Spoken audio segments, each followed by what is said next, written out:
Hey there guys, my name is Kelin Balian and this is Tech Savvy. This week we've got lawsuits for you guys, boycotts, hacks, scams, and even more. So stay tuned. This episode is brought to you by 400 Marketing.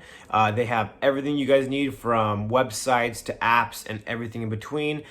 So if you guys have any questions about marketing, Facebook, Instagram, TikTok, whatever it is, YouTube, Google, they've got you covered. Jump on a free consultation with them today. Get set up for that.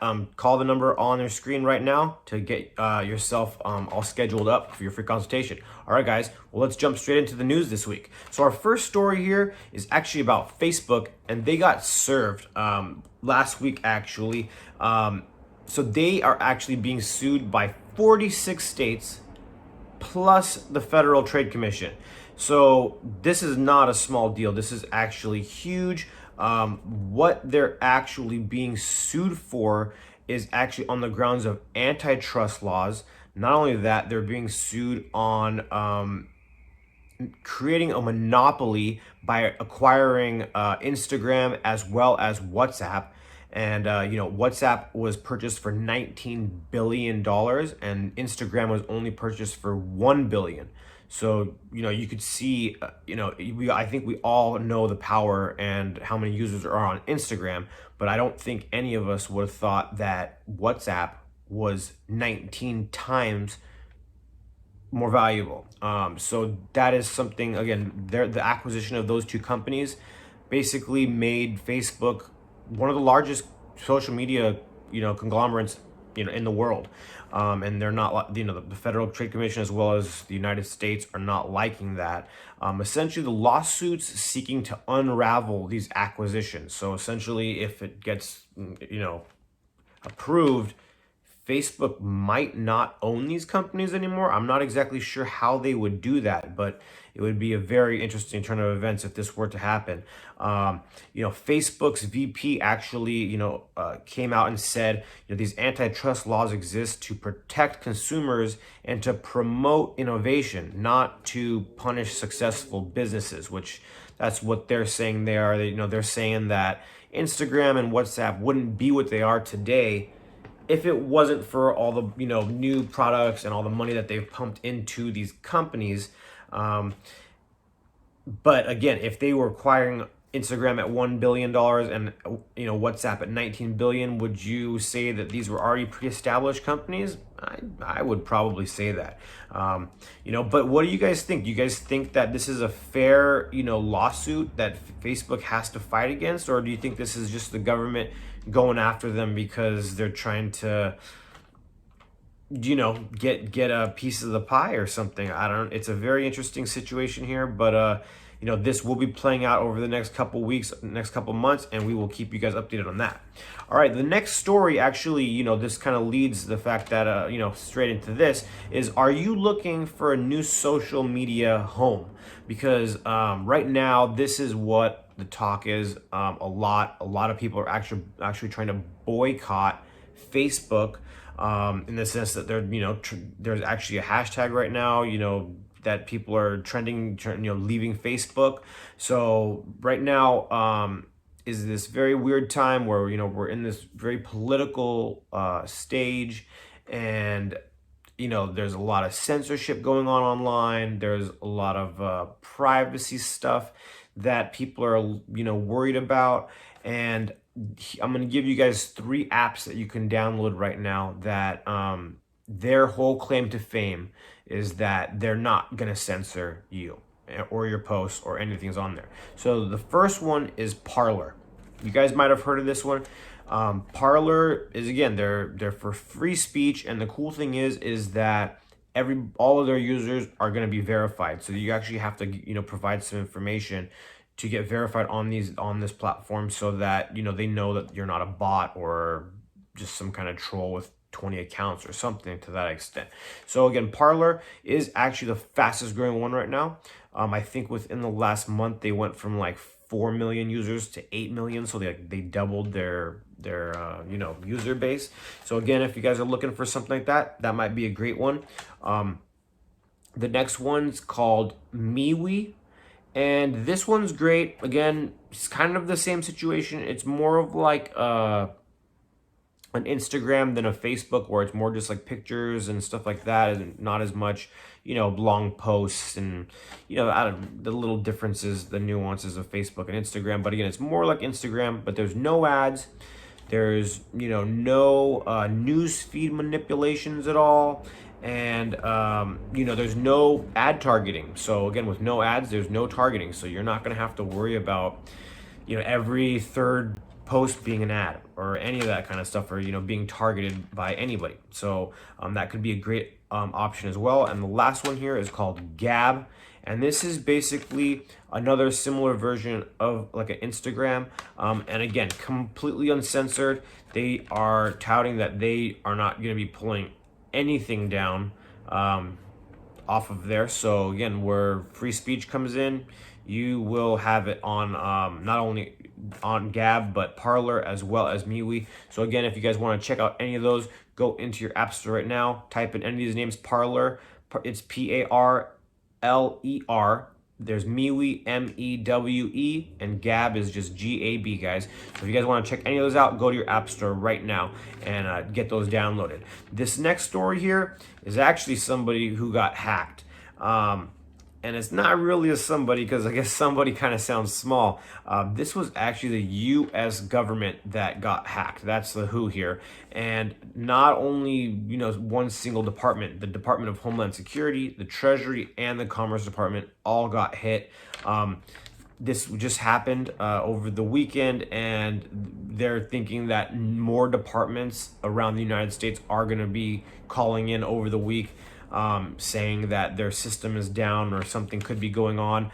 So basically what was going on here is, a week ago, a company called FireEye, which is a cybersecurity company out of the UK, was hacked, and it actually had one of its biggest hacking tools stolen from them, which is insane. And then now this week, the government gets hacked here in the United States. So nobody really knows exactly who's behind this, but experts, are suspect of Russia right now for some reason. It didn't really disclose why they think it's Russia, but they also think Russia was behind the attack on FireEye as well. So I guess that's why they're thinking, whoever stole this hacking software from FireEye must be the one who did this hack on the United States as well. But again, they have no confirmed allegations right now, and no disclosures of anything in particular are being told that it was, no information was stolen at this point that we know of, or anything like that. It's just basically been system malfunctions and compromises, essentially. So, but again, was there any information compromised? We don't know, but maybe we'll be hearing some new things as time goes by here, and we'll keep you guys posted on that. Our next story here, which actually kind of leads directly into here, is there's actually a new scam going on. So, from hacking to scamming, there's a new hack going on. And if you've been asking the question lately, why am I getting so many package delivery notifications and emails and messages? It's because it's part of this new scam that's going on. So basically what the scam is you'll get this fake delivery notification, okay? And basically it's gonna say something to the extent of that you have a package coming, because they know since it's the holidays right now, you might actually have a package coming. So it's like the perfect scam. And if you don't have a package coming, you're gonna be like, what is this? But if you do have a package coming, you're gonna be like, what is this? What's going on with my package? So essentially it's going to be something to the extent of where you need to do something, take some action to receive your package. So they're going to tell you, you need to give us some information, or you need to confirm some information, or you need to pay some kind of a fee, or whatever the case is. Guys, it's all a scam. Delivery companies, transit companies, they don't even, the logistic companies, they don't do stuff. They don't send you text messages. You might receive emails, but they usually don't do anything by text message. So if you're receiving this by text message, just automatically assume it's a scam. Again, emails are a little bit harder, but again, if it's telling you to do anything beyond just check out, the status of something, I would probably, be cautious. If you do feel like there's been a possible threat on your account, I'm going to give you a few email addresses that you guys could email out to, just in case that you have received an email like this. Again, report it, guys, because you could be saving somebody else, and at least the company will know what's going on here. So if it's UPS, you can email fraud@ups.com. If it's FedEx, you can email abuse@fedex.com. If it's Amazon, you could email stop-spoofing@amazon.com, and that's SPOOFING, spoofing. So stop-spoofing at amazon.com, sorry. And the last one is if you're using DHL, maybe you're ordering something from international, China, something like that. It's phishing, so PHISHING -DPDHL@DHL.com. All right, guys. So, I hope you guys don't run into any of this stuff. But again, this is going around rampantly right now. So if you are receiving these notifications, or if you're waiting for a package, guys, I think that would probably be the better, place to start. If you're waiting for a package, be careful about receiving fake emails from places, okay, guys? Because I don't want you guys to get scammed. This next one, and essentially our last story, kind of, again, leading straight from scamming, going into a delivery takeover, guys, okay? So basically, there's been a buyout in this industry. We were just kind of talking about how Facebook is trying to start a monopoly in their industry. Well, another company is kind of trying to do the same here. There's right now only actually 4 big players in the food delivery sector, okay? And those 4 big players were Uber Eats, Postmates, Grubhub, and DoorDash, okay? There used to be 5, but actually Grubhub bought out one called Seamless. I'm not sure if you've ever heard of Seamless, but Grubhub actually owns Seamless now.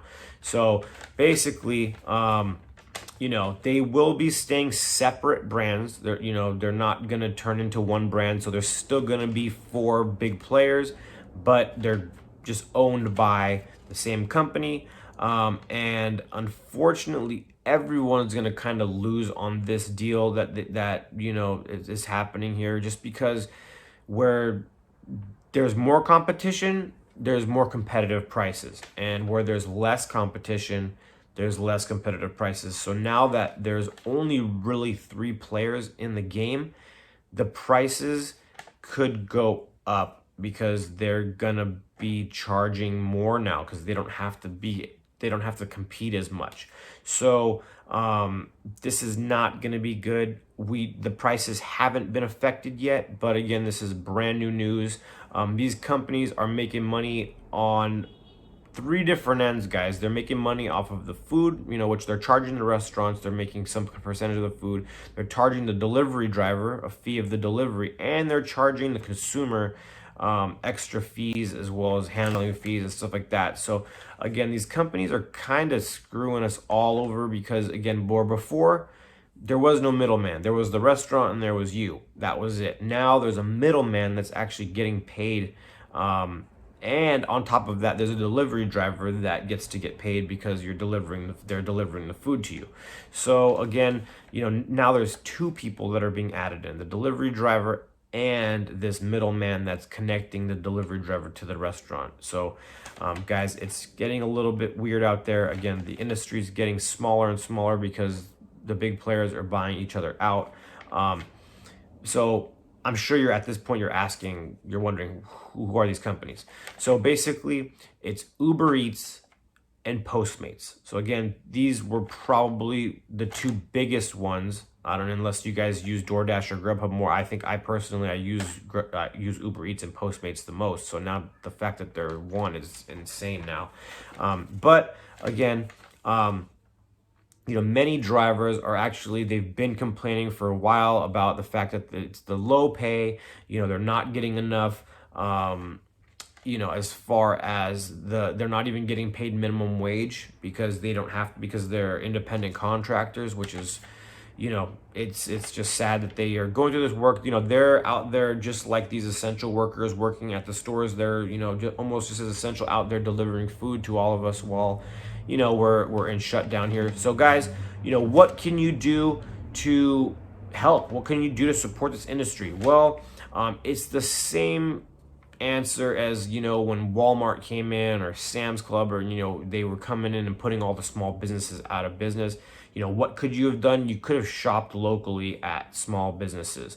So that's basically what you can do here, is you can support smaller local food delivery companies in your local area. So again, if you guys are out of California, I would just search your app store, maybe even ask around to local restaurants to see if they're working with any food delivery companies that are smaller, or, because a lot of them will have stickers from DoorDash or whatever.